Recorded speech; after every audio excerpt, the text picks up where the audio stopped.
La taille est soignée, le travail bien fait. Employé depuis 3 ans aux espaces verts de l'ESAT de Saint-Benoît, Abdil a trouvé ici son équilibre. C'est la fierté pour moi de Oui. montrer que je me réveille le matin pour aller au boulot.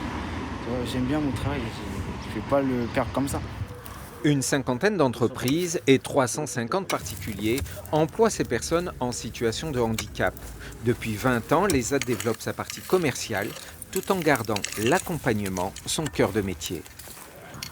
On prend le temps de les accompagner avec l'écoute, l'empathie, la patience.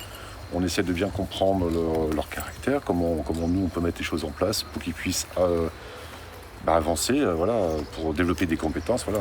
De pas aller trop vite pour certains et peut-être un peu plus vite pour d'autres. Donc nous on s'adapte de toute façon sur cet accompagnement. Dans cette blanchisserie, les gestes sont précis, le rythme soutenu. La polycompétence est de mise pour un salaire de 700 € à 35 heures par semaine.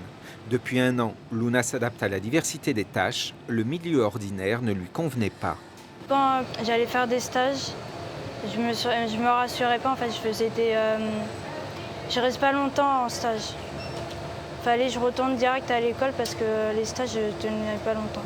Depuis que je suis ici, j'aime bien la blanchisserie et je suis bien avec mes amis qui sont là. Les métiers changent et le public aussi. Parmi les 138 travailleurs, l'établissement accueille de plus en plus des personnes éloignées de l'emploi. Allez, montrez-moi. Donc là, vous repliez la manche. Voilà. On a aussi des gens qui vont travailler à mi-temps en entreprise et revenir à l'ESAT sur l'autre mi-temps.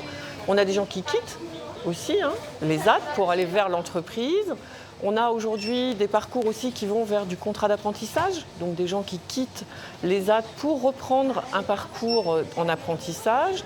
Durant 2 jours, une cinquantaine de sites ouvriront leurs portes au public, l'occasion de rencontrer un monde peu ou pas assez connu.